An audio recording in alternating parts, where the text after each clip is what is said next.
जब किसी आदमी को किसी दूसरे आदमी से लाभ होता है तो वो कहता है कि फला आदमी मेरे लिए बहुत शुभ है। और जब हमें किसी आदमी से नुकसान हो जाता है तो हम कहते हैं कि वो तो पनौती है, उसके दर्शन करने मात्र से ही हानि होती है।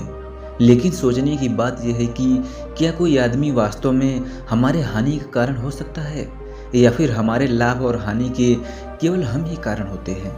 और भी प्रकार के अनेक ज्ञान समाज में फैले हुए हैं, जैसे कि किसी बिल्ली ने रास्ता काट दिया तो मतलब मेरा दिन बेकार हो गया, या फिर सुबह सुबह किसी उजले हंस का दर्शन हो गया तो मेरा दिन तो बहुत अच्छा होने वाला है। तो आज की जो मैं कहानी सुनाने वाला हूँ वो आपको अज्ञान के अंधेरे से निकालकर ज्ञान के उजाले की तरफ लेके आएगी। कहानी को शुरू करने से पहले इस चैनल को सब्सक्राइब कर दीजिए। तो कहानी को शुरू करते हैं। बहुत समय पहले की बात है। एक गांव में सूखा पड़ा हुआ था। कई वर्षों से वहां पर कोई बारिश नहीं हुई थी, जिससे वहां पर भूखमरी फैली हुई थी। लोगों ने बारिश करवाने के लिए अनेक विधियां अपनाई, मंत्र उच्चारण हवन वगैरह वगैरह, लेकिन फिर भी वहां पर कोई बारिश नहीं हुई। फिर एक दिन उस गांव में एक आदमी के यहाँ एक बच्ची जन्म लेती है। वो आदमी खुशी से सबको बताने के लिए अपनी बच्ची को अपनी गोद में लेकर गांव के बीच आकाश के नीचे आ जाता है, और तभी वो बच्ची रोने लगती है। और संयोग से उसी वक्त वहां पर बारिश शुरू हो जाती है। अद्भुत बात थी, जिस गांव में इतने सालों से बारिश नहीं हुई थी, आज बहुत मूसलाधार बारिश हुई। आज से उस गांव के लोगों ने उस बच्ची को भाग्यशाली घोषित कर दिया। उन्होंने कहा कि ये बच्ची तो देवी का रूप है, इसके आते ही इतनी मूसलाधार बारिश हुई, इसलिए उन्होंने उस बच्ची का नाम भाग्यवती रख दिया। अब गांव में जो भी कार्य आरंभ किया जाता वो उस लड़की के हाथों से ही संपन्न किया जाता। ऐसे ही बहुत साल बीत गए। अब वो लड़की 20 साल की हो चुकी थी। लेकिन 20 साल होने के बाद उस गांव में एक और घटना घटी। एक बार फिर से उस गांव में सूखा पड़ गया। उन लोगों ने उस लड़की से प्रार्थना करके कहा कि आप ही एकमात्र ऐसी इंसान है जो इस गांव में बारिश करवा सकती हैं। कृपया करके बारिश करवाने का कोई प्रयास कीजिए। लड़की ने अपना हर संभव प्रयास किया। वो लड़की एक बार फिर से चिल्ला चिल्ला कर रोई, लेकिन फिर भी कोई बारिश नहीं हुई। उसके बाद उसने परमात्मा से प्रार्थना की, लेकिन फिर भी बारिश नहीं हुई। इसके बाद गांव वालों ने बैठक करके कुछ ज्ञानियों और पंडितों को गांव में बुलाया और उनसे इस सूखे का कारण पूछा। ज्ञानियों ने बताया कि ये लड़की इस गांव के लिए अनहोनी है।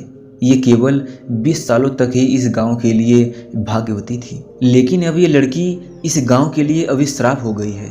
अगर तुम लोग अपने गांव से ये अभिशाप हटाना चाहते हो तो इस लड़की को कल सुबह वैसे ही उपस्थित होना होगा जिस प्रकार इसने जन्म लिया था। मतलब उसे वहाँ निर्वस्त्र होकर आना होगा।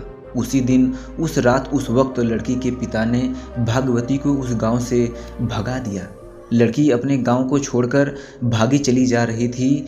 वो थक कर चूर हो चुकी थी। वो रोती जा रही थी क्योंकि उसने इस गांव में 20 साल बिताए थे। मात्र एक ही रात में उसने अपने 20 साल पीछे छोड़कर वहां से भाग जाना पड़ा। दौड़ते दौड़ते वो लड़की एक गुरु के आश्रम में पहुंच गई। गुरु ने उस लड़की की हालत देखी और उसे अपने आश्रम में ही रख लिया। अब वो लड़की एक सन्यासी बन चुकी थी। वो वहीं पर आश्रम में रहती, आश्रम के कामों में हाथ बढ़ाती और वहीं पर ध्यान साधना करती। एक दिन उस लड़की ने अपने गुरु से पूछा कि गुरुजी, एक बात बताइए, इस दुनिया में क्या कोई वस्तु या फिर कोई आदमी अनहोनी हो सकता है, और उसी प्रकार कोई वस्तु या फिर कोई आदमी भाग्यशाली हो सकता है? गुरु ने मुस्कुराकर कहा कि इस दुनिया में एक ही अनहोनी होती है और दूसरी कोई अनहोनी नहीं होती। फिर गुरु ने उस लड़की से पूछा कि इससे पहले तुम मुझे ये बताओ कि इस दुनिया में सबसे कीमती क्या है? लड़की ने कहा, हीरे सबसे कीमती होते हैं गुरुजी। गुरु ने कहा कि नहीं, हीरे सबसे कीमती नहीं होते। फिर लड़की ने कुछ सोच कर कहा, फिर तो कोई साम्राज्य ही सबसे कीमती होता होगा, क्योंकि वहाँ तो हीरो की कोई कमी नहीं रहती होगी। इस पर गुरुजी ने कहा कि नहीं, ये भी सबसे कीमती नहीं है।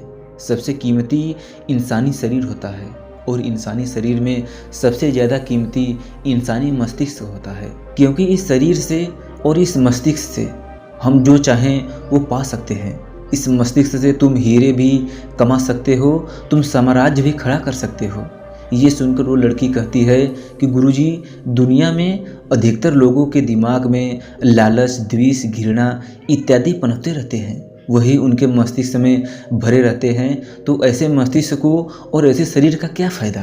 तब गुरु कहते हैं यही तो अनहोनी है, यही तो एकमात्र अनहोनी है कि हम अपने दिमाग और अपने मन से चाहे तो स्वर्ग पा सकते हैं, लेकिन हम जाते नर्क की तरफ हैं, और यही एकमात्र अनहोनी है। इसके अलावा दूसरी कोई अनहोनी नहीं है। कुछ वर्षों तक वहीं गुरु के शरण में रहने के बाद उस लड़की को आत्मज्ञान प्राप्त हो गया, और इसके बाद वो लड़की अपने गांव की तरफ लौट जाती है। गांव में पहुंचकर वो देखती है कि गांव में बहुत भयानक बीमारी फैली हुई है। उस बीमारी से बूढ़े तो बूढ़े, बच्चे और औरतें भी मर रही हैं। वो लड़की उस बीमारी का इलाज जानती थी। उसने उस गांव के लोगों से कहा कि मैं तुम्हारा इलाज कर सकती हूँ, लेकिन गांव वालों ने कहा कि तुम तो अनहोनी हो। लेकिन उस लड़की ने वहाँ से जाने से पहले अपने पिता का इलाज कर दिया और उसके पिता ठीक हो गए। ये देखकर गांव वालों की आंखें खुल गई। उन्हें लगा कि जिन्हें हम अनहोनी समझकर बैठे थे वही हमारा इलाज करके हमें बचा सकती है। और तब उन्हें एहसास हुआ कि कोई वस्तु या कोई आदमी अनहोनी का कारण नहीं होता।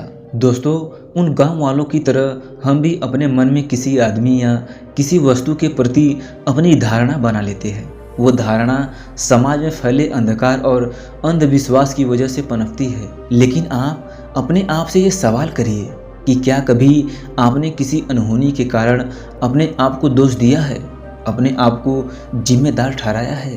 क्योंकि आपके निर्णय की वजह से ही कोई काम गलत या सही होता है।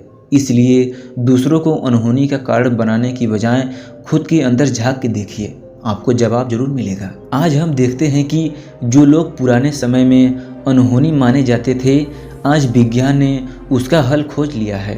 उनकी चिकित्सा संभव है, उनका इलाज संभव है, और वो भी वैज्ञानिक तरीके से। और ऐसे ही जैसे जैसे विज्ञान और ज़्यादा उन्नति करेगा, वैसे हमारी भ्रांतियाँ और हमारा अंधविश्वास टूटता चला जाएगा। भ्रांतियों और अंधविश्वासियों को तोड़ती हुई ये कहानी अगर आपको अच्छी लगी हो तो इस चैनल को सब्सक्राइब जरूर कर लें। हमें आपके प्यार और सपोर्ट की ज़रूरत है। धन्यवाद।